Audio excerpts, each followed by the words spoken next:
출애굽기 20장 7절 말씀입니다. 출애굽기 20장 7절.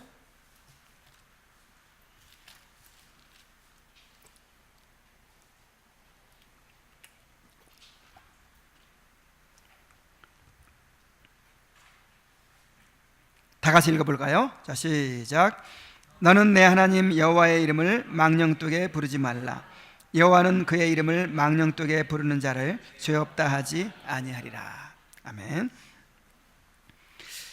자, 하나님은 어떤 분입니까? 우리의 전 존재를 다하여 사랑하고 경배해야 할 거룩하고 존귀하신 하나님이십니다. 따라서 우리가 원하는 방식에 따라서 예배해서는 안 되고 하나님이 친히 계시해 주신 그런 방식에 의해서만 예배를 드려야 합니다. 자, 그렇다면 그 하나님께 대한 예배의 자세는 어떠해야 할까요? 그래서 또 3계명이 주어진 것입니다. 자, 제1계명이 예배의 대상을 명하는 것이고 제2계명이 예배의 방식을 명하는 것이라면 제3계명은 예배의 자세를 명하시는 것입니다. 이 3계명을 통해서 우리가 하나님을 어떻게 또 어떠한 자세로 예배해야 하는지를 깨닫게 되시기를 바랍니다. 자, 오늘 뭐에 대해서 한다고요? 그러니까 오늘은 예배의 자세를 바로 해야 되겠죠. 뭔가 오늘 예배 자세를 바로 하는 사람들은 오늘 부끄러움이 있을지 몰라요. 말씀 가운데 지적을 받게 될지도 몰라요. 자, 제3계명이 금하는 것이 무엇인지 99문을 다 같이 읽어보겠습니다. 자, 시작. 제3계명이 명하시는 것이 무엇입니까? 답.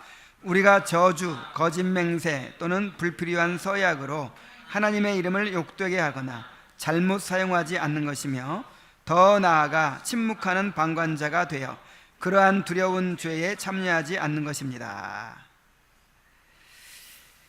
자, 먼저 본문부터 살펴보죠. 본문. 내 하나님 여호와의 이름을 망령되게 부르지 말라 그랬죠. 하나님의 이름은 하나님의 모든 인격과 속성을 대표하는 것입니다. 그래서 하나님의 이름은 하나님 자신을 상징하는 거예요. 하나님의 이름이 곧 하나님 자신입니다. 그래서 하나님의 이름을 망령되게 하지 말라 이 말은 하나님 자신에 대해서 우리가 모욕하거나 함부로 하지 말라 그 뜻이에요.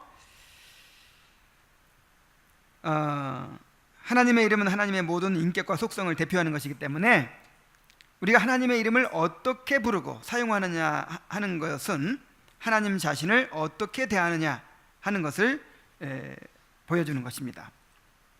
하나님의 이름은 우리 가운데서 마땅히 높임 받으시고 영광을 받으셔야 합니다. 예수님께서 우리의 기도를 가르치시면서 첫 번째 기도 제목이 뭐예요? 예수님께서 가르치신 기도 중에서 첫 번째 기도 제목,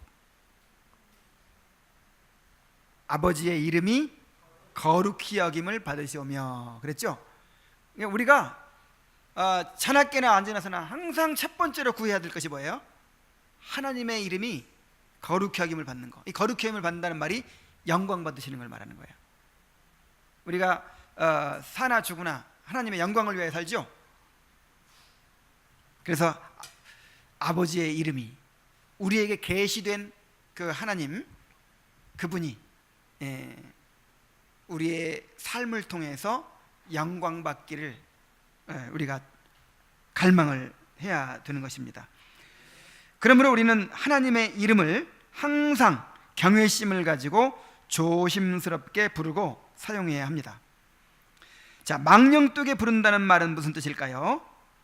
거룩하신 하나님의 이름을 헛되게, 무가치하게, 의미 없이 함부로 그렇게 부르고 사용하는 것을 가리키는 것입니다. 자, 그렇다면 어떤 경우에 하나님의 이름을 망령되게 부르게 됩니까? 99문에서 그렇게 얘기했죠. 저주나 거짓 맹세 불필요한 서약으로 하나님의 이름을 욕되게 하거나 잘못 사용하는 것이라 그랬어요. 자, 먼저 뭘 얘기했습니까? 저주, 사람을 함부로 저주하는 것. 성경에 보면은 저주가 나오죠. 그 성경의 저자들이, 다윗이라든지 이런 저자들이 막 저주하는 내용이 나와요. 자, 그것은 성령의 영감을 받아서 저주하는 거예요. 성경의 저자들은 성령의 영감을 받아서 하나님의 마음을 대변하는 거예요. 그래서 막 그 죄인들, 원수들을 막 멸망할지어다 하고 막 주께서 주께서 저주하실 것이다 하고 막 이렇게 저주하고 하죠. 요거는 하나님의 마음을 대변하는 거예요. 그러니까 이거는 우리가 따라서 하면 안 되는 것이죠. 우리는 함부로 사람을 저주해서는 안 됩니다. 혹시 하나님이 내가 너에게 명령하노니 아무개를 저주해라, 뭐 그러면 저주할 수 있겠죠. 근데 하나님이 그렇게 하십니까? 오늘날은 그런 직접 계시가 없죠. 그래서 우리는 사람을 함부로 저주해서는 안 돼요.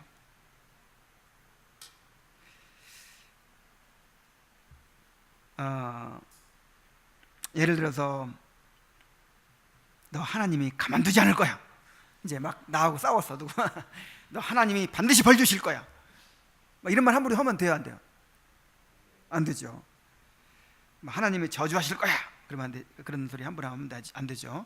왜냐하면 하나님이 그런 마음이 없는데 내 마음대로 그렇게 하나님의 이름으로 그렇게 얘기하면 하나님의 이름을 망령되게 부르는 것이죠.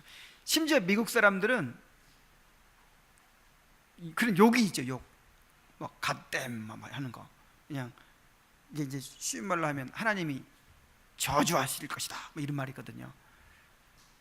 그런 것은 정말 하나님의 이름을 망령되게 하는 것이죠. 꼭 저주하는 것이 아니더라도 사람한테 욕하는 거 어때? 욕. 우리 학생들이 들어야 되는데 이거.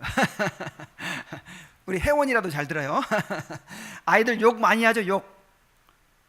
욕하는 것이 바로 여기에도 해당이 돼요. 야고보서 3장 9절로 10절에 보면은 이것으로 우리가 주 아버지를 찬송하고 또 이것으로 하나님의 형상대로 지음받은 사람을 저주하나니 한 입에서 찬송과 저주가 나오는도다. 내 형제들아, 이것이 마땅하지 아니하니라. 예를 들어서 무슨 욕설이 하나 있다고 생각합시다. 무슨 새끼 그러죠. 근데 그 사람이 지금 어떤 존재예요? 하나님의 형상대로 지음받았단 말이야. 하나님의 형상대로 지음받은 하나님의 그런 형상인데 뭐라고 그래요? 무슨 개의 뭐라고 그러고. 그럼 어떻게 되겠어요? 그 작품을 만드신 하나님의 형상대로 지으신 그 하나님이 모욕을 받는 것이 되죠. 그래서 이 욕을 함부로 하는 것도 이건 3계명에만 어긋나는 게 아니야. 예수님은 형제들아 나아가라 하는 자는 미련한 놈이라 하고 막 그러면 어디 간다 그랬어요? 지옥불에 들어가게 되리라 막 그랬잖아요. 살인하는 죄와 똑같다 그랬잖아요. 그러니까 이거는 3계명도 어기는 것이고 또 살인하지 말라는 6계명도 어기는 거예요. 욕하지 맙시다. 또 하나님의 이름으로 거짓 맹세, 불필요한 서약을 하는 것도 3계명을 어기는 것이라고 했어요. 자, 하나님의 이름으로 맹세하는 것은 허락된 일이고 또 우리에게 필요하기도 해요. 결혼식 때도 서약하잖아요. 그래서 법정에서 서약하고, 그래서 이제 이 서약에 대한 부분은 다음 주에 더 자세하게 합니다. 그래서 서약 자체는 하도록 돼 있어요. 해야 돼요, 필요할 때는. 그러나 이제 함부로 하는 걸 말하는 거예요. 하나님의 이름으로 서약을 해놓고 안 지켜. 그러면 이제 하나님의 이름으로 맹세하는 것은요, 내가 하나님의 이름을 걸고 맹세한다. 내가 누군 줄 알아? 내 집사야. 그러면서 이것도 하나님의 이름으로 하는 거야. 그러면서 내 말을 믿어달라는 거죠. 하나님을 끌어들여 가지고 하나님을 보증인으로 세우는 거예요, 나한테. 그래놓고 안 지켜버리면 그 보증선 누가 책임해요? 누구한테 욕이 돌아가요?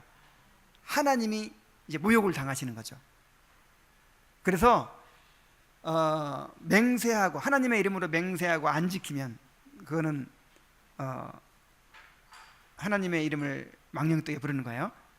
두 사람 결혼했는데 결혼 서약 했죠, 하나님의 이름으로.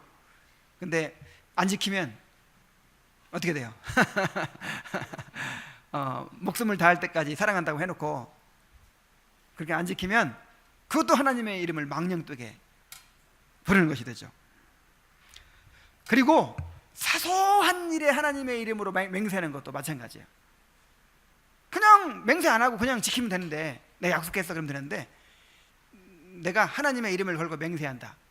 내가 다음 달에 자전거 사줄게. 아니, 자전거 사준 거는 정도야. 하나님의 이름 아니라도 그냥 약속하고 지키면 되지. 그런 사소한 일에 하나님의 이름을 끌어들이는 거예요. 자, 이런 거.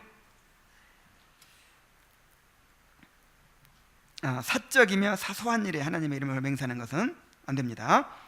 그리고 하나님의 이름을 의미 없이 함부로 부르고 사용하는 경우가 있어요. 자, 어떤 경우들이 있냐면, 우리가 기도와 예배 가운데서 이제 주로 하나님의 이름을 부른다 하는 것은 먼저는 이제 기도한다든지 예배하는 것을 의미하는 거거든요. 하나님의 이름을 부른다 하는 것이. 자, 기도 가운데서 특히 중언부언하는 기도할 때 이런 경우가 많아요. 아버지, 주여, 막 이런 하나님에 대한 호칭들을 의미 없이 남발하죠. 그냥 기도가 끊어질 것 같으니까. 자, 기도가 끊어지면 기도발이 좀 약해지죠. 영발이 약해지죠. 그러니까 막 뭐라 하다가 막히면 아버지, 뭐 주여, 뭐 기도의 어떤 그런 접속사로 사용하는 거예요, 하나님의 이름을. 그리고 추임새로 사용해, 추임새. 그러니까 막 능력 있는 기도는 막 끊어지지 않고 막 돼야 된다고 생각하는 거야. 뭐 이렇게 해주시고 어떻게 해주시고 막 이렇게 막 리듬을 타죠, 기도가. 리듬을. 그래서 어떤 분 대표 기도 시켜보면 그냥 이제 뭔가 좀 능력 있는 기도를 해야 되니까 막 리듬을 타고 막 그렇게 해요. 끊어지지 않게. 그 영혼 없는 기도야, 그거는.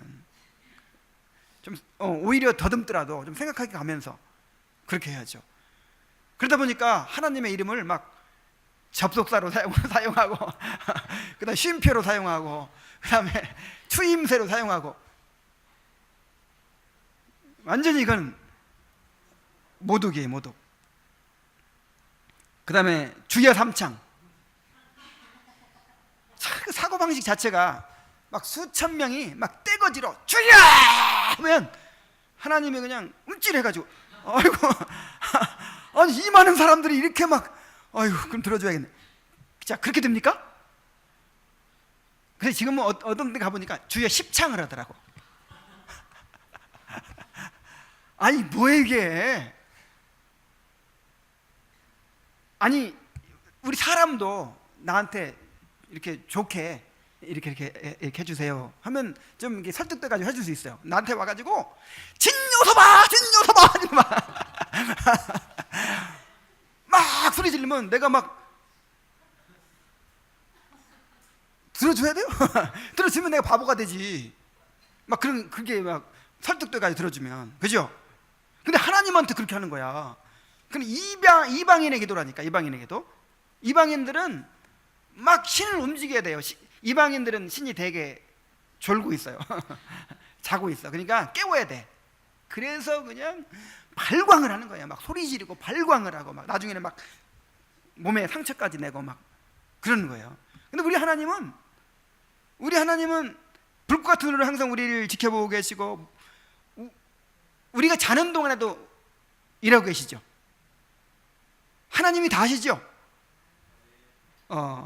그래서 하나님한테는 그렇게 할 필요가 없어요. 주여 하나님 앞서사 오마이 갓 뭐 이런 거 지금 내가 지금 예를 들으라고 하는데 죄송스럽네요. 자, 이런 것들처럼 하나님의 이름을 자기 감정을 해소하는 데 사용하는, 뭐 욕으로 사용하기까지 해요. 그 서양 사람들 Jesus Christ, 뭐 Jesus, 이게 이런 거를 제기랄, 뭐 이런 표현으로 쓴다고요. 그래서 정말 우리가 기도 가운데나 예배 가운데나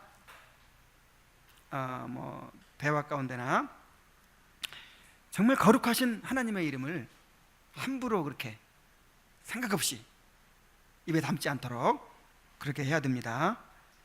또 하나님의 이름으로 행하는 일들을 통해서도 하나님의 이름이 모욕을 당할 수가 있어요.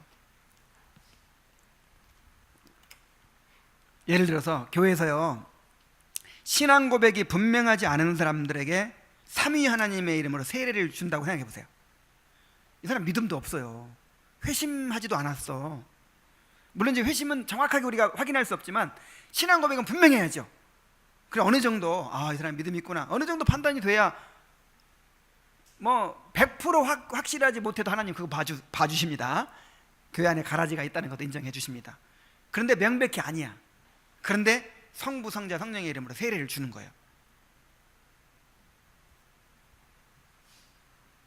성찬을 받기에 합당치 않은 사람에게 성찬을 베푸는 거, 합당하지 않은 사람에게 직분을 남발해요. 직분을. 여러분, 이 직분이 얼마나 귀중한 것인 줄 아십니까?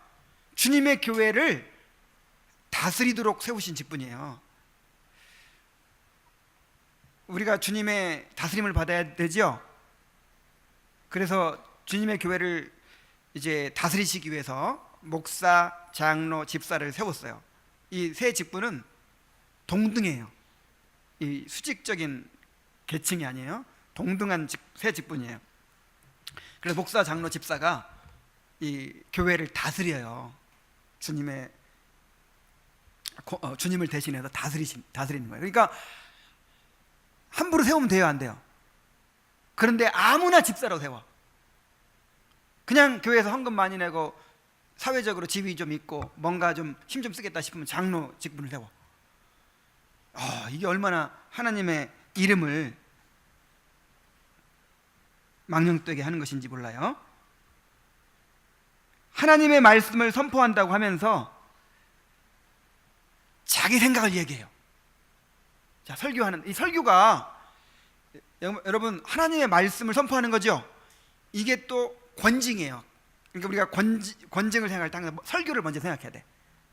권징이 뭐예요? 하나님 우리를 다스리시는 거잖아요.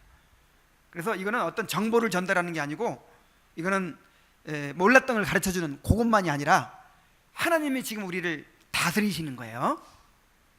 이 말씀을 선포하심으로 우리를 다스리시는 거예요. 근데 그런 시간에 자기 생각을 얘기하고 또 인간적인 얘기를 하고 자기를 드러내려고 하고, 그럼 이게 뭐가 돼요? 아니, 하나님은 그런 말 하고 싶지 않았어. 하나님은 지금 별로 그거 말씀 하려고 하지 않았어요. 그런데 내가 하나님의 이름으로 이게 하나님 말씀입니다 하면서 막 얘기한단 말이에요.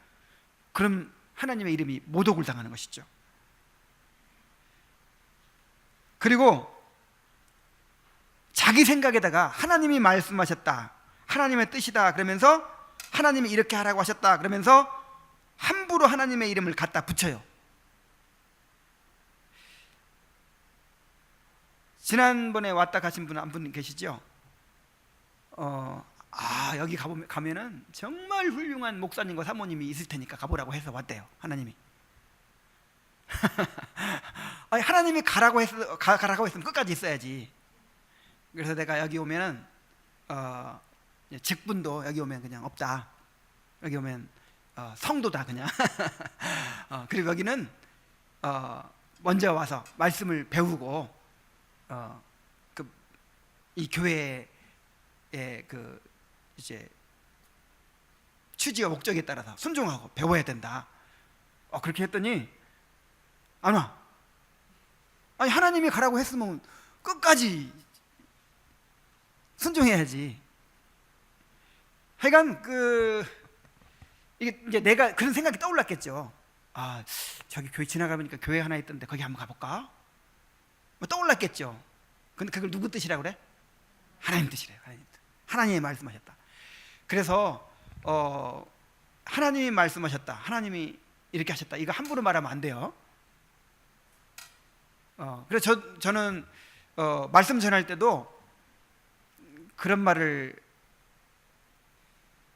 물론 이제 하나님이 직접 말을 안 해서 그렇지만 그런 말을 안 하려고 해요. 왜냐하면 오늘 아침에는 하나님이 이 말씀을 전하라고 나에게 주셨습니다.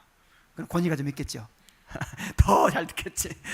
근데 하나님이 직접 그렇게 말해주세요? 그냥 내가 떠오른 거야 그렇게.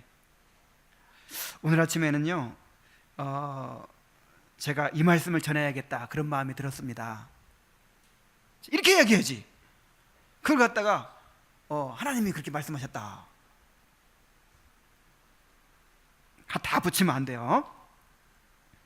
하나님께 예배한다고 하면서 인간이 주인공이 되고 인간을 높이게 되는 것도 하나님의 이름을 모독하는 일이 됩니다. 자, 그래서 우리가 하나님의 이름을 직접 부르거나 사용하거나 아니면 우리가 행하는 일을 통해서 하나님의 이름을 이렇게 이제 사용할 때 우리가 잘못하면 그 하나님의 이름을 망령되게 부르는 것이 된다는 것입니다. 그런데 더 나아가 침묵하는 방관자가 되어 그러한 두려운 죄에 참여하는 것, 이렇게 얘기했어요. 하나님의 이름이 모독을 받고 있는 상황에서 침묵하는 거예요. 그냥 방관하는 거예요. 그러면 같은 죄를 범하는 것이 된다 그랬어요. 이 구원받은 성도에게는 하나님의 이름이 모독을 받을 때 가만히 있을 수 없는 그런 분노가 있습니다. 자, 뭐하고 똑같으냐면 여러분들의 부모를 누가 모독을 하는 거예요. 막 사기꾼이라고 그러고 아주 막 못된 사람이라고 막. 근데 내가 그분의 아들인데 가만히 듣고 있어 그냥. 그럼 되겠어요 안 되겠어요? 그건 아들도 아니죠. 분노해야죠. 그게 아니라고 항변을 해야죠. 그래서 그 골리앗이 하나님을 모욕하고 하나님의 거룩한 백성 이스라엘 백성을 모욕했을 때 그냥 다른 사람들은 가만히 있어요. 그냥 죽을까봐 가만히. 근데 다윗은 어떻게 했어요? 다윗은 심부름하러 왔다가 자기는 군인도 아니야. 자기는 싸울 의무도 없어. 그런데 이 다윗은 거듭난 사람으로서 하나님 아버지의 이름이 항상 영광 받으시기를 바라는 그런 사람이기 때문에 하나님의 이름이 모독당하는 것을 참을 수가 없는 거예요. 저 할례받지도 못한 자가 감히 하나님을 모독하고 하나님의 백성을 모독하는도다 하면서 골리앗과 싸웠죠. 그래서 맨날 그냥 들이받고 싸우라는 것이 아니라 들이받고 싸우라는 것이 아니라 우리가 하나님의 일이 모독받는 상황에서 성도라면 마땅히 정말 의분을 가져야 되고 정말 그렇게 되지 않도록 그렇게 할 수 있는 걸 해야 되겠죠. 내가 만약에 말릴 수 있으면 말려야 되겠고 또 설득할 수 있으면 설득해야 되고 막을 수 있으면 막아야 되고 그렇지 못할 것 같으면 정말 그것을 위해 기도라도 해야 되겠고 아니면 뭘 고칠 수 있으면 고쳐야 되겠고 어쨌든 이것을 방관하고 있는 것도 같은 죄에 참여하는 것이라고 그렇게 얘기를 했습니다. 자, 그러면 이 제3계명에서 명하는 것은 무엇이겠습니까? 자, 같이 읽어보죠. 자, 시작. 오히려 하나님의 거룩한 이름을 두려워하고 존경하는 마음으로만 사용하며 우리가 아직 하나님을 바르게 고백하고 부르며 우리의 모든 말과 행실에서 그분이 영광을 얻도록 하는 것입니다. 자, 하나님의 거룩한 이름을 두려워하고 존경하는 마음으로만 사용해야 된다. 이게 하나님의 이름을 부르거나 또 사용할 때는 어떤 마음으로만? 두려워하고 존경하는 마음으로만 사용해야 된다. 옛날에는 부모의 이름을 부를 때 너희 아버지 함자가 어떻게 되시냐? 그럼 뭐라 그래요? 진요섭이요. 그러나요? 감히 부모의 이름을 함부로 입에 담기가 어려우니까 어떻게 해요? 진짜, 요자, 섭자 되십니다. 이렇게 얘기하죠. 부모의 이름도. 근데 하나님의 이름을 함부로 막 하면 되겠어요, 안 되겠어요? 함부로 막 입에 담으면 안 되겠죠. 그래서 두려워하는 마음으로, 그 다음에 존경하는 마음으로만 하나님의 이름을 부르고 또 사용해야 된다, 이 말이에요. 유대인들은 아예 그냥 그래서 하나님이라는 말을 입에 올리질 않았어요. 망령되게 부르게 될까봐. 그래서 하나님 대신 하늘이라고 했어요. 하늘. 그 탕자도 유대인이라 그걸 어렸을 때부터 배워가지고 내가 하늘과 아버지에게 죄를 얻어 싸우니 그랬죠. 그 하늘이 누굴 가리키냐면 하나님을 가리키는 거예요. 그래서 마태복음은 유대인들에게 보낸 복음이기 때문에 천국을 하나님의 나라를 뭐라고 불러요? 하늘나라, 천국이라고 불러요. 그래서 원래 이름은 하나님의 나라입니다. 하나님의 나라. 그래서 천국이라는 말 때문에 약간 좀 우리가 그 오해가 생긴 거예요. 이 하나님의 나라에 대해서. 원래 이름은 하나님의 나라예요. 하나님의 나라 그러면 하나님을 먼저 생각할 텐데 천국 그러니까 살기 좋은 곳 이렇게 생각하면 하나님의 나라. 그런데 유대인들 잘못한 거죠. 하나님의 이름을 우리에게 주실 때는 부르라고 주신 거예요? 아니면 부르지 말라고 주신 거예요? 부르라고 주신, 올바로 부르라는 것이지 아예 그냥 입에 담지도 말라, 그건 아니죠. 그래서 하나님의 이름을 부르되, 많이 불러야 돼요. 하나님의 이름을 부르되 두려워하며 존경하는 마음을 담아서 불러야 됩니다. 하나님의 이름을 또 사용할 때 두려워하고 존경하는 마음으로만 사용해야 합니다. 하나님의 이름을 사용한다는 것은 하나님의 이름으로 맹세를 하거나 축복하거나 진리를 전하거나 하는 모든 일들을 가리킵니다. 우리는 이렇게 하나님의 이름을 사용할 때 하나님의 영광이 훼손되지 않도록 두려워하고 존경하는 마음으로만 그렇게 사용해야 되는 것입니다.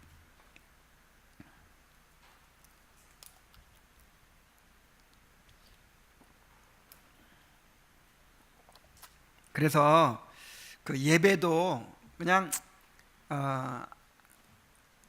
무슨 기독교인들은 무슨 행사만 하면 거기다가 예배를 갖다 붙이죠.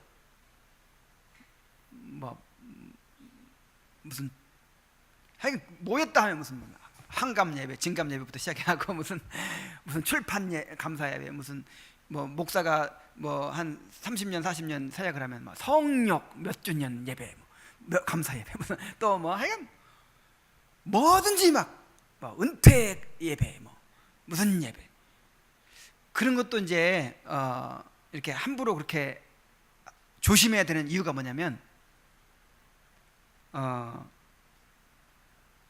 그게 이제 하나님께 영광 돌린다고 해놓고 주인공이 누가 돼요? 사람이 주인공이 되기가 쉽잖아요. 그래서 아무데나 갖다가 예배를 붙이고 그것도 조심해야 되는 거예요. 자, 하나님을 바르게 고백하고 불러야 한다 그랬죠. 그러니까 성경에 계시해 주신 그대로 그 진리의 말씀을 제대로 알고 그대로 믿고 또 고백하고 예배해야 한다는 것이죠. 계시의 말씀에 어긋나게 이렇게 말씀을 전하거나 예배를 드리거나 이렇게 하는 것은 하나님의 이름을 망령되게 부르는 것이 됩니다. 자, 그리고 중요한 것은 하나님의 거룩하신 이름에 합당한 예배를 드려야 돼요. 자, 우리가 예배 드리는 분이 누구예요? 하나님. 그 하나님. 그래서 그 예배하면 한자로는 예도 예자, 그 다음에 절배자예요. 그러니까 예를 갖추어서 절한다. 이제 원어로는 프로스쿠네오라고 해서, 원어로도 역시 마찬가지예요. 비슷해요, 뜻이. 절한다. 그 합당하게, 대상에 합당한 경의를 표하는 거. 그러면 예를 갖출 때 상대방이 누구냐에 따라서 예를 갖추죠. 우리 애들 친구들이 우리 집에 왔다. 그럼 어떻게 예를 갖추면 될까요? 엎드려 절해요?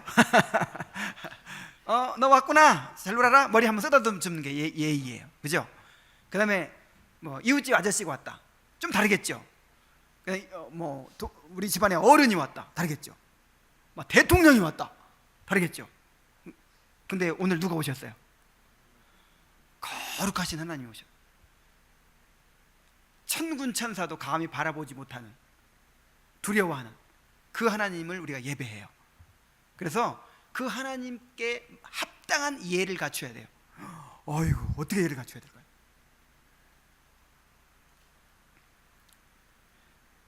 그런데 그 하나님께 예배를 드리면서 함부로 예배를 드리면 어떻게 될까요?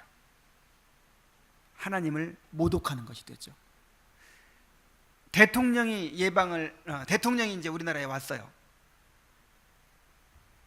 아니, 우리나라 대통령이 어느 나라를 갔어. 근데 대통령에 합당한 예우가 있죠. 그 합당한 예우를 해야 되는데 그냥 일반인이 온 것처럼 그렇게 환영을 했어요. 그럼 어떻게 될까요? 그러면 난리 나요. 외교적으로 분쟁이 일어나요. 완전히 우리나라를 모독하는 것이 돼요. 그런데 우리가 거룩하신 하나님을 예배할 때 얼마나 정말 경외하는 마음으로 그렇게 예배를 드려야 될까요? 우리 말라기서 1장 6절로 8절 한번 보겠습니다. 말라기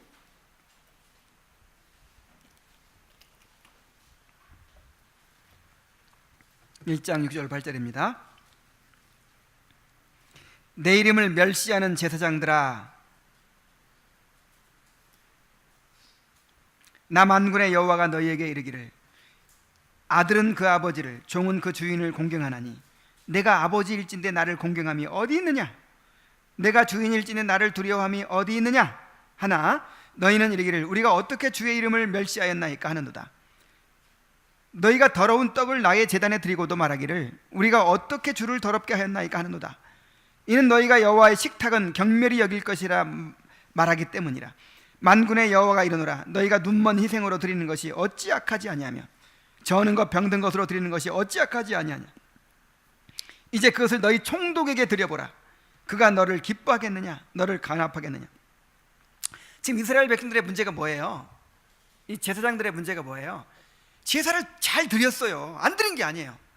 꼬박꼬박 제사를 잘 드렸어요. 그러니까 지금 자기들의 잘못을 모르고 있는 거예요.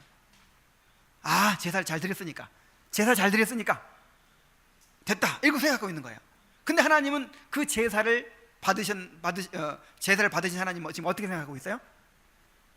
멸시를 느끼고 있어요. 모멸감을 느끼고 있어요. 하나님이 지금 자기들은 제사를 잘 드렸다고 하는데 하나님은 지금 모멸감을 느끼고 있어요. 그래서 내 이름을 멸시하는 제사장들아,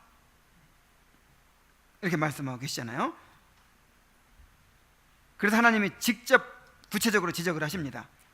너희가 더러운 떡을 내 제단에 드리고도 말하기를, 우리가 어떻게 주를 더럽게 하였나이까 하는도다. 자, 하나님 앞에 떡을 드리는데 무슨 떡을 드렸어요? 더러운 떡을 드렸어요. 더러운 떡. 손님이 왔는데 쉰 밥을 내주는 거야. 하나님 앞에 제물을 드리는데 무슨 떡을 드려요? 더러운 떡을. 자, 그 더러운 떡의 내용이 뭐냐면 하나님을 경외함이 없어요.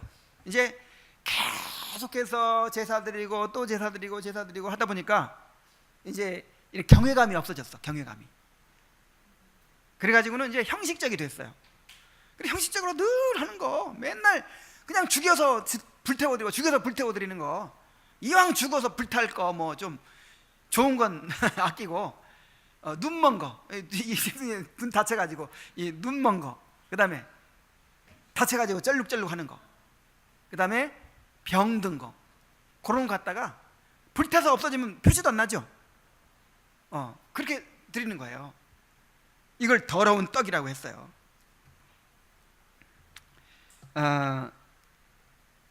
그러면서 하나님께서 하시는 말씀이, 자, 그것을 너희 누구한테 드려봐라? 이 당시에는 제일 높은 사람이 총독이에요. 지금 왕이 없는 시대고, 총독이 다스린, 이제 그 바벨론이나 페르시아가 지배하는 시대니까 바벨론이나 페르시아에서 총독을 세워가지고 통치하거든요. 자, 너희 총독에게 드려봐라. 그걸 똑같이 너희 총독에게 드려봐라. 그러면 도대체 어떻게 반응하겠는가 한번 생각해봐라.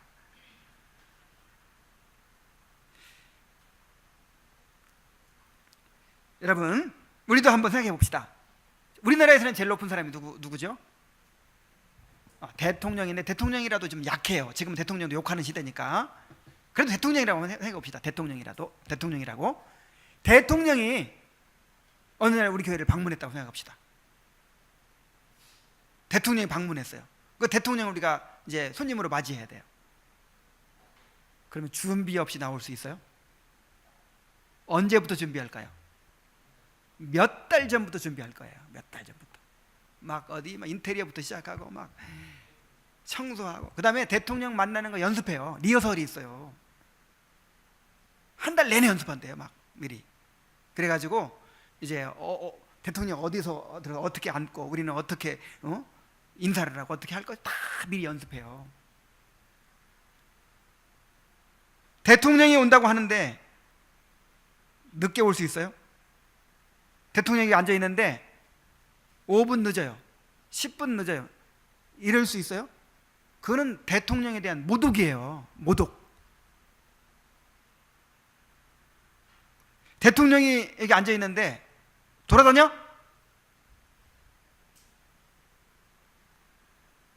대통령이 앉아 있는데 핸드폰 꺼내가지고 이렇게 검색하고 그래요?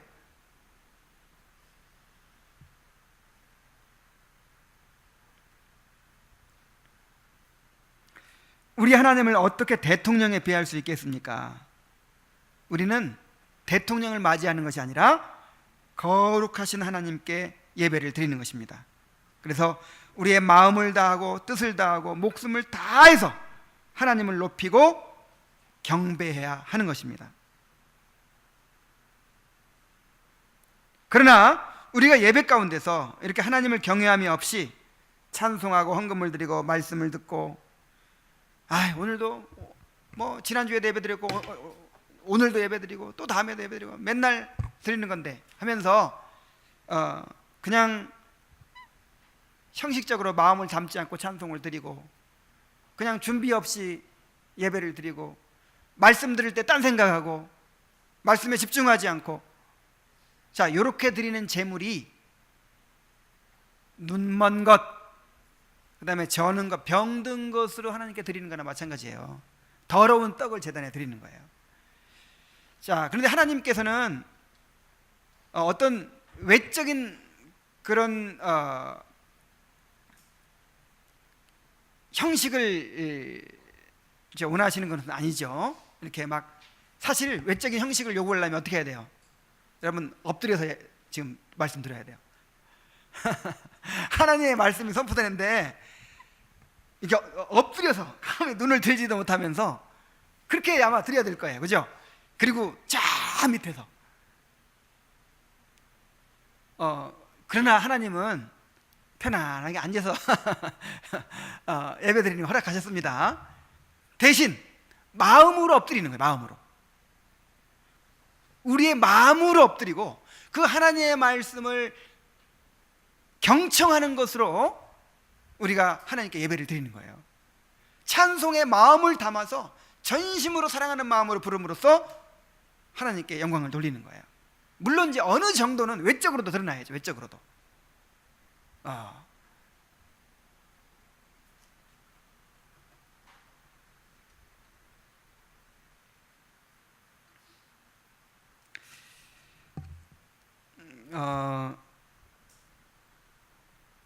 지난주에 이제 10월 첫 주에 우리가 수련회 하죠. 수련회 때 강사로 오실 분이 계신데 그분이 이제 그분 개혁교회를 오랫동안 이렇게 이루어 오셨기 때문에 장로님들도 네 분이나 되고, 그래서 이제 이렇게 당회를 통해서 교회가 이렇게 치리가 잘 이루어지고 있어요. 근데 지난주에 당회에서 결정한 게 두 가지가 있대요. 하나는 그 휴대폰으로 찬송 찾고 성경 찾는 거 이걸 금지시키기로 당회에서 결정했대요. 왜 결정했냐면 그것만 찾고 마는 게 아니라 그거 하다가 또 다른 것도 보죠. 근데 하다 보니까 카톡이 하나 왔어. 그래서 좀 뭐 불편하더라도 휴대폰을 완전히 끄고 예배를 드리도록 그렇게 결정했대요. 또 한 가지는 이제 그 교회는 우리처럼 이렇게 주보에 막 설교 요약문을 올려주지는 않지만, 그래도 이제 그 설교문을 좀 이렇게 요청해가지고 설교하기 전에도 받은 사람이 있고 후에도 받은 사람들이 있다는 거예요. 설교 못 들은 사람들은 달라고 하고, 그걸 일체 주지 않기로 또 당회에서 결정했대요. 그건 왜 그러냐면 그거 믿고 잘 안 듣더라는 거야. 그래서 나도 가면 고민이 되더라고요. 이거만 보느라고 잘 안 듣는다든지, 아니면 이거 있으니까 그리고 또 녹음까지 해주잖아 또. 그리고 항상 가끔 고민이 돼 이게. 그래서 여러분 다시 한번 말씀드리거니와, 지금 이렇게 설교문을 주는 이유는, 자, 그분들이 설교문을 안 주는 이유가 뭐예요? 말씀을 잘 듣도록 하기 위해서. 우리가 주는 이유는 뭐예요? 그렇지. 그러니까 중요한 거는 방법은 좀 다를 수 있지만 말씀을 어떻게 하면 잘 듣게 할 수 있느냐, 요거에 지금 초점이 있는 거예요. 그 말씀 듣는 게 예배라니까. 하나님의 말씀을 잘 경청하는 게 예배예요. 경청하는 거. 딴 생각하지 말고. 그러려면 준비해야 되겠죠, 미리. 성령께서 우리 마음을 붙잡아 주지 않고 감화해 주지 않으면 예배 시간 1시간도 집중을 못해. 그냥 오만 가지 막 생각이 퍼져나가고 나뉘어지고. 그래서 미리부터 토요일 저녁에는 늦게까지 텔레비도 보지 말고, 또 늦게까지 뭐 딴짓하고 그러지 말고 일찍 자고, 또 예배를 위해 준비하고 기도하고 그렇게 해야죠. 자, 그렇게 하고 계시죠? 안식일을 어떻게 해야 거룩히 지키라? 기억하여 거룩히 지키라. 나중에 이제 사계명 할 때도 얘기하겠지만은 이 기억하여 지키는 데 의미가 있어요. 그냥 다 잊어버리고 그냥 생각도 않고 있다가 됐네. 여러분 대통령 만나는데 그렇게 만나요? 사랑하는 사람 만나는데 그렇게 만나는 사람 있어요? 하나님 만날 때는 기억하여 준비해서 그렇게 만나야 됩니다. 그리고 정말 이 말씀을 잘 들어야 돼요. 말씀을. 이게 아까도 말씀드렸지만 이게 권징이에요. 권징. 이게 말씀을 하나님의 말씀으로 듣는 게 권징이에요.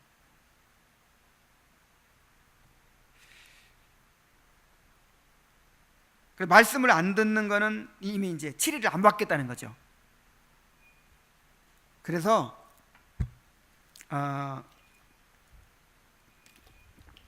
부득이한 사정으로 말씀을 못 듣잖아요. 못 나왔어 오늘. 그러면 원래 가서 찾아가가지고 말씀을 전해줘야 돼. 근데 지금 그러기 좀 어렵죠. 그래서 지금 녹화를 하는 거예요. 그래서 만약에 이제 결석을 해서 말씀을 못 들었다, 그러면 어떻게 해야 돼요? 예배를 못 나왔으니 말씀도 못 들었지, 그 다음에 교제도 못 했지. 그러니까 더 이제 그거를 노력을 해야죠. 보완하기 위해서. 그래서 내가 지난번 운영위원회에서 그렇게 이제 정했어요. 교회 못 나와서 혹시 결석에 가서 못 들은 사람은 이제 반드시 듣고, 그 다음에 그 들은 거를 교제를 못 했으니까 이렇게 나누세요. 카톡에다가 오늘 말씀을 이렇게 들었습니다. 듣고 이렇게 내가 은혜를 받았습니다. 이렇게 그래야 숙제한지를 알지. 그래야 또 교제가 되죠. 자, 그렇게 하세요. 근데 하라고 해도 안 하더라고. 이제 안 하면 이제 이 교회 앞에서 이제 권징을 해야 되겠어요. 왜냐하면 만약에 여러분의 자녀들이 있어요. 근데 그 중에 하나가 밥 먹을 때 안 와가지고 밥을 안 먹었어. 그럼 어떡합니까? 어떻게 다른 방법을 통해서라도 먹이죠. 그게 부모의 책임이죠. 그래서 정말 찾아가서라도 이렇게 말씀을 전해줘야 되고, 다 그렇게 못할 것 같으니까 지금 저렇게 성태 형제가 수고하는 거예요. 성태 형제는 유명 인사 됐더라고. 이렇게 오는 사람마다 김성태 씨가 혹시 누구시냐고. 아까 온 분들도 김성태 씨가 누구냐고 물어보더라고요. 그래서 나는 몇 번이나 이거 녹화하는 거 그만 할까 그런 생각을 해요. 왜냐하면 이게 뭐든지 좋은 점이 있는가 하면 나쁜 점도 있어요. 왜냐하면 오늘 대충 못 들어도 어떻게 할 수 있으니까, 나중에 또 들을 수 있으니까. 근데 이렇게 예배 가운데 선포되는 거 듣는 거하고 같아요, 틀려요? 틀려요. 절대로 같을 수가 없어요. 그리고 또 내가 이제 이게 자꾸 고민이 되는 거는, 저렇게 물론 이제 방송실에서도 노력은 하겠지만 이 예배에 집중하기 어렵잖아요. 저렇게 희생을 하고 있어요. 근데 그거를 이제 잘 안 듣는다든지, 그것 때문에 예배에 집중 못 한다든지, 그러면 이게 얼마나 참 큰일입니까? 그래서 고민이 항상 있어요. 그래서 여러분들 하여간 말씀을 잘 듣게 하기 위해서 이 설교 요약문도, 이거 보통 힘든 일이 아니에요. 매주 이거 그것 때문에 오히려 부작용 생길까 봐 염려가 된다니까. 그래서 말씀 듣는 일 정말 잘해야 됩니다. 이거 자체가 지금 권징 받는 거예요. 그래서 우리 그리스도인의 신앙생활은요, 이 예배의 경건성을 높이지 못하면 정말 이게 아무것도 아닌 거예요. 우리의 그 하나님과의 관계가 이 예배를 통해 표현되는 거예요.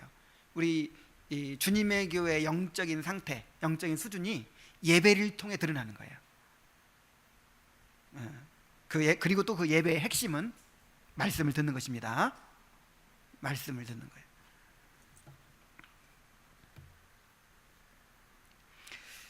자, 그리고요, 또 하나님의 이름을 함부로 부르는 것도 하나님의 이름을 망령되게 하는 것이지만은, 하나님의 이름을 부르지 않는 것도 하나님을 모욕하는 일이에요. 하나님을 찾고 기도하고 예배해야 할 상황에서 그렇게 하지 않는 것도 하나님을 무시하는 것이죠. 하나님은 날마다 우리와 교제하기를 원하십니다. 그런데 하나님을 바람맞춰요. 그리고 우리가 고난받을 때, 또 어떤 일이 있을 때 하나님은 당장 뭐 하기를 바라시죠? 기도하기를, 하나님 부르기를 바라시죠. 근데 하나님을 불러야 될 상황에 부르질 않아. 하나님을 불러야 되는데 다른 걸 의지하고. 그래서 하나님을 부르지 않는 것도 하나님 무시하는 것입니다. 하나님을 적극적으로 날마다 하나님을 부르는 그런 성도가 되어야 합니다. 그리고 자, 우리의 모든 말과 행실에서 그분이 영광을 얻도록 하는 것이 이 계명의 또 목적입니다. 하나님은 우리에게 하나님의 이름을 두셨습니다. 그러니까 우리가 이 사람은 천사표다 뭐 그런 말을 하는데, 우리는 무슨 표예요? 하나님 표예요. 우리 안에 하나님 마크가 찍혀 있는 거예요 지금. 그래서 우리가 말과 행실로 하나님의 이름을 높일 수도 있고, 우리의 말과 행실로 하나님의 그 브랜드를, 하나님의 이름을 완전히 그냥 이렇게 낮출 수 있고 모독할 수 있고 하는 것이죠. 우리의 삶을 통해 하나님의 이름이 영광 받으시도록 해야 됩니다. 마태복음 5장 16절에 이같이 너희 빛이 사람 앞에 비치게 하여 그들로 너희 착한 행실을 보고 하늘에 계신 너희 아버지께 영광을 돌리게 하라 그랬어요. 그래서 우리가 정말 잘못 행할 때 하나님의 이름이 모독을 받는다 그랬어요. 로마서 2장 24절에 기록된 바와 같이 하나님의 이름이 너희 때문에 이방인 중에서 모독을 받는도다. 또 디도서 1장 16절에 그들이 하나님을 시인하나 행위로는 부인하니 가증한 자요 복종하지 아니하는 자요 모든 선한 일을 버리는 자니라. 자, 입으로는 시인해, 입으로는 그냥 천국에 나가 있어, 입으로는 너무 경건해, 아주 뭐 아는 거 많고 그냥 우와 정말. 근데 행실을 보니까 어때요? 행실로는 부인해, 하나님이 없는 것처럼, 이 천국 백성이 아닌 것처럼. 그럼 어떻게 되겠어요? 하나님이 모독을 당하시는 것이죠. 그래서 우리는 원하든 원하지 않든 항상 하나님의 이름을 지니고 산다 하는 것을 명심해야 됩니다. 내 말과 행동이 지금 하나님을 드러내는 편지다, 하나님의 편지다 하는 것 사실을 항상 기억하고 살아야 됩니다. 자, 마지막으로 이것이 그토록 중대한 죄인가? 백문 함께 읽겠습니다. 시작. 맹세나 저주로 하나님의 이름을 욕되게 하는 것은 그들이 할 수 있는 대로 그러한 죄를 막거나 금하지 못한 사람들에게까지 하나님께서 진노하실 정도로 중대한 죄입니다. 답, 진실로 그렇습니다. 하나님의 이름을 욕되게 하는 것보다 더 크고 하나님을 진노하게 하는 죄는 없습니다. 따라서 하나님께서는 이 죄를 사형으로 벌하라고 명하셨습니다. 자, 이 죄가 얼마나 큰 죄면 그를 막지 못한 것도 진노하신다 그랬어요. 그를 막거나 금하지 못한 사람들에게까지 하나님께 진노하신다. 얼마나 큰 죄면. 하나님의 이름을 망령되게 부르는 것은 중대한 죄입니다. 맹세나 저주로 하나님의 이름을 욕되게 하는 것만이 아니라 그러한 죄를 막거나 금하지 못한 사람들에게까지 하나님께서 진노하실 정도로 중대한 죄입니다. 그렇죠. 또 하나님의 이름을 욕되게 하는 것보다 더 크고 하나님을 진노하게 하는 죄는 없습니다. 따라서 하나님께서는 이 죄를 사형으로 벌하라고 명하셨습니다. 그 레위기 24장에 보면은 어떤 사람이 하나님의 이름을 막 모욕하는 거예요. 그래서 그 사람들을 붙잡아다가 놓고 하나님께 이제 묻는 거예요. 이 사람은 어떻게 할까요? 그러니까 모든 사람들이 이 사람을 돌로 치라고 그랬어요.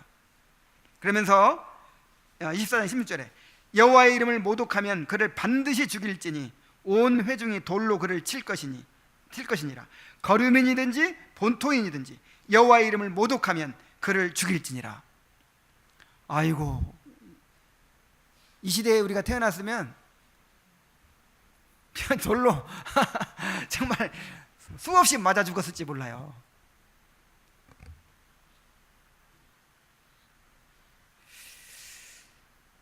하나님을 직접적으로 욕하지 않더라도 하나님의 거룩함을 나타내지 못하는 것 자체가 죄입니다. 그래서 그 모세가 가나안 땅에 들어가지 못한 이유가 있죠. 이스라엘의 목전에서 내 거룩함을 나타내지 아니한 고로. 야, 그게 그렇게 큰 죄야. 아니 40년간 그렇게 정말 주여 나를 차라리 죽여주옵소서 할 정도로 그렇게 헌신했던 모세가 가나안 땅에 못 들어갔잖아요. 근데 왜 그랬다고요? 물이 없을 때, 백성들이 막 원망할 때 반석을 명하여 물을 내라 그랬거든요. 그 반석은 예수님을 상징해요. 그래서 반석에 생수가 나는 걸 통해서 예수 그리스도를 통한 구원의 은혜가 이제 오게 된다는 것을 이제 그걸 통해서 하나님이 드러내기를 원하셨다는 거예요. 근데 모세가 뭐라 그랬어요? 반석을 막 지팡이로 막 2번이나 치면서 내가 이 반석에서 너희를 위하여 물을 내랴 하면서 막 화를 내면서 누가 내는 거예요? 이거를? 내가 그래서 그 사건을 통해서 누구의 이름이 영광 받으셔야 돼요? 하나님이 이스라엘 목전에서 영광 받으셔야 되는데 그 하나님의 영광을 가로챘어요. 하나님의 이름을 가로막았어요. 그래서 모세가 가나안 땅에 못 들어가잖아요. 우리는 항상 말과 행위로 하나님의 이름을 욕되게 하지 않도록 조심해야 됩니다. 늘 자신을 돌아보고 회개해야 됩니다. 우리 삶을 통해서 하나님의 이름이 거룩히 여김을 받으시도록 해야 됩니다. 주님이 가르치신 것처럼 이것이 우리 기도의 첫 번째 제목이 되어야 돼요. 이름이 거룩히 여김을 받으시오며, 하나님, 내가 오늘 하나님의 이름을 부를 때, 하나님의 이름을 사용할 때 내가 하나님의 이름을 높이고 영광 돌리게 하여 주시옵소서. 내가 하나님의 이름으로 오늘도 이런 일을 행할 텐데 내 말과 행실 가운데 내가 하나님의 이름에 영광을 돌리게 해 주시옵소서. 내가 하나님의 이름을 지니고 삽니다. 나를 통해서 하나님의 영광이 가리워지지 않게 하시고 나를 통해서 하나님의 이름이 항상 높아지게 해 주시옵소서. 이것이 여러분의 기도가 되기를 바랍니다. 이것이 여러분의 열망이 되기를 바랍니다.